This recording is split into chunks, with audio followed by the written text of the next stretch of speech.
une de l'actualité, la réaction des conducteurs de taxi du département du Zou au sujet de la lutte que mène l'autorité préfectorale contre l'utilisation des véhicules personnels dans le transport public des usagers et des biens. À la une aussi, un échange entre les acteurs de l'environnement autour du thème gestion des aires protégées avec African Pax. Les détails à suivre. Puis sur le continent, en Afrique centrale notamment, la situation s'aggrave entre la RDC et le Rwanda.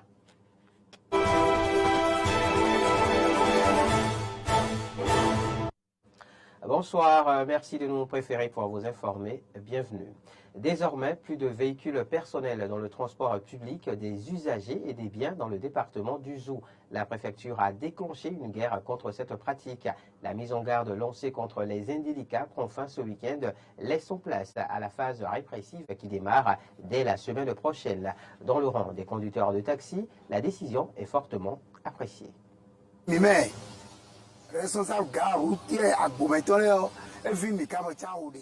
Nous, responsables de la gare routière d'Abomey, sommes très fiers de cette décision. Il y a mésentente entre les plaques blanches et les plaques jaunes. Le coût de l'assurance pour les plaques blanches est moins élevé que celui des plaques jaunes. Pour les plaques jaunes, l'assurance est de l'ordre de 115 ou 120 000 et elle doit faire la visite technique tous les 3 mois. Or, pour les plaques blanches, la visite est annuelle et son assurance ne coûte pas 50 000. Et quand les véhicules plaques jaunes exigent 3 000 francs pour aller à Cotonou, les autres prennent soit 2 000 ou 2 500 francs. Les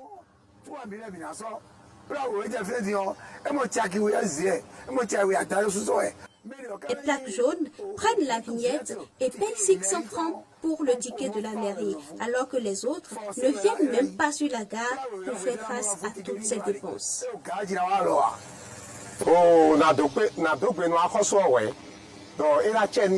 Nous saluons l'autorité et nous le remercions. Nous, les chauffeurs qui avons des plaques jaunes, notre assurance s'élève à 116 000 et on effectue 4 visites dans une année, tandis que les chauffeurs avec plaques blanches, pour eux, s'élèvent à peine à 45 000. Ils font seulement une visite par an. Ils ne doivent pas conduire de taxi ni prendre des passagers dans leur véhicule. Or, ils disputent les clients avec nous.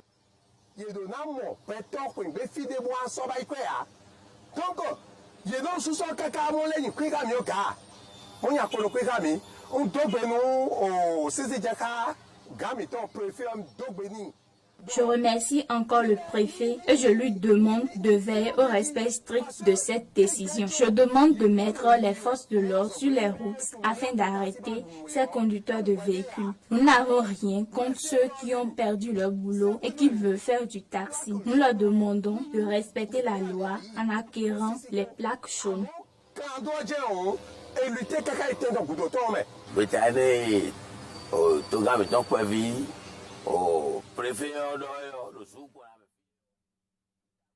Cette décision du préfet dans notre département est une bonne chose. Moi, je pense qu'elle a la même pensée que notre président Patrice Talon. Ceux qui ne le savent pas le prendront autrement. Alors que si tu respectes les normes, il n'y aura pas de problème. Si tu souhaites conduire ton taxi, va voir les autorités compétentes pour qu'ils t'expliquent les démarches à suivre pour devenir un taximan comme nous.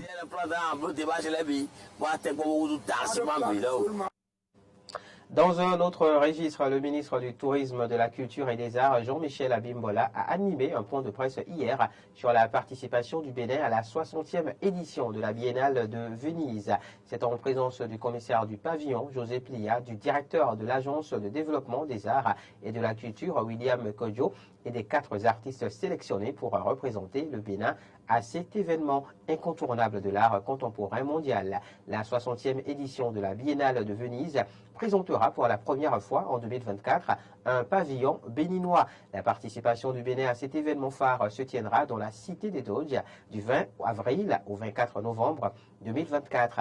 La Biennale d'art contemporain de Venise est encore l'occasion pour le Bénin d'être sur la scène culturelle internationale. L'ambition du Bénin est de se démarquer à cette 60e édition.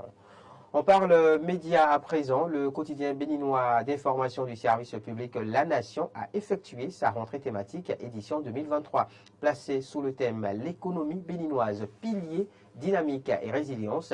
La cérémonie a connu la présence de plusieurs personnalités politico-administratives. Clémence Tonoukoua. À travers cet événement annuel, le quotidien du service public La Nation prend l'engagement d'accomplir sa mission d'informer avec compétence et efficacité. L'initiative résulte d'une transformation rédactionnelle qui permet aux journalistes de mener des investigations sur une thématique tout au long de l'année. Cette année, le quotidien se fait le devoir de réfléchir sur les fondements de l'économie béninoise. L'exercice qui nous réunit ce matin répond à un impératif. L'impératif d'avoir de l'information de qualité, de l'information qui ne cède pas à la tyrannie, qui est la dynamique de nos jours, à la tyrannie de l'instantanéité, la quête frénétique du buzz, mais plutôt à une information qui répond au procédé tout naturellement journalistique, à l'exigence professionnelle, qui exige un certain détachement dans le traitement de l'information. C'est un rendez-vous de donner, de recevoir, un creuset de partage, d'échanges enrichissants autour des questions contemporaines brûlantes. Cette année, nous sommes appelés à nous enrichir réciproquement autour d'un thème aussi fascinant qu'est l'économie béninoise, pilier, dynamique et résilience. Tout en saluant le dévouement et l'abnégation de l'équipe du journal, le représentant de la ministre du Numérique et de la Digitalisation a dévoilé les attentes de l'autorité. Nous attendons donc de notre quotidien La Nation des articles de fond convaincants et hautement informatifs pour tous les publics, lecteurs du quotidien physique et les lecteurs du quotidien en ligne. Pour le représentant du ministre d'État chargé de l'économie et des finances et de la coopération, l'événement est pour le journal du service public le début d'une nouvelle ère journalistique. Par cette rentrée thématique qui est à sa deuxième édition, ce quotidien ouvre une ère nouvelle du journalisme, une ère où l'information prend tout son sens, où le service à la nation devient une priorité incontestable. Cette initiative témoigne également de la volonté, notamment des journalistes et du quotidien La Nation, de prendre part activement au développement du Bénin, en éclairant le public sur les réformes menées pour davantage dynamiser notre économie nationale, en mettant en exergue les succès, mais également les défis qui sont les nôtres. Vous devenez, messieurs, mesdames les journalistes, des acteurs essentiels de la construction de notre avenir commun. En explorant les contours de l'économie béninoise, en plongeant au cœur de ces mécanismes et de ces enjeux, vous vous inscrivez résolument dans une démarche journalistique responsable. La thématique de cette année vise, entre autres, à informer les citoyens des réformes menées pour redynamiser l'économie nationale et les éclairer sur sa résilience de nos jours.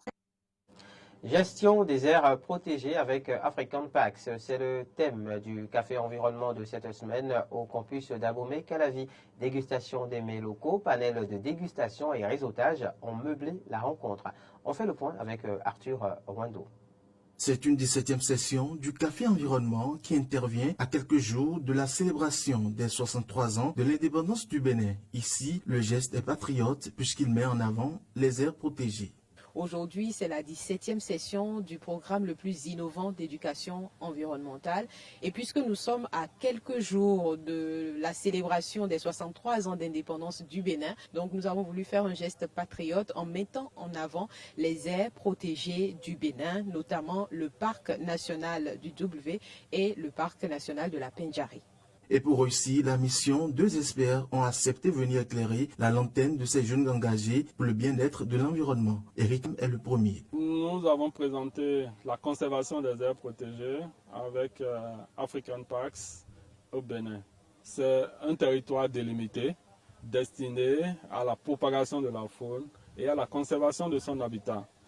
Aujourd'hui, nous avons des espèces qui sont menacées et qui sont en voie de disparition. C'est ainsi que l'homme pourrait disparaître aussi. Le second, Nazir Koutiélé, directeur du tourisme et du commerce du Parc W, a passé aussi son message, mais axé sur la nuit des parcs nationaux, une initiative de African Parks. La communication sur laquelle j'ai planché concernait l'initiative La Nuit des parcs nationaux, qui est une initiative qui a été lancée par African Parks sous le parrainage du ministère du cadre de vie et avec nos partenaires comme la NPT et le Sénagref pour reconnecter les Béninois avec ces aires protégées là, pour pouvoir communiquer sur les évolutions que nous avons depuis que nous sommes mandataires et que nous gérons ces parcs nationaux, pour présenter les résultats que nous avons atteints et enfin pour organiser une collecte de fonds afin d'appuyer les actions communautaires que nous menons dans la périphérie des parcs nationaux. La bonne gestion des aires protégées devient ainsi un sujet préoccupant. Heureusement que lui a la solution. Oui, c'est de sensibiliser, comme je l'ai dit, de façon collective pour que la conscience collective fasse un grand pas. Il y a de quoi être content puisque désormais c'est clair comme l'eau de roche qu'il faut participer à la bonne gestion des aires protégées. Moi, je suis juste contente.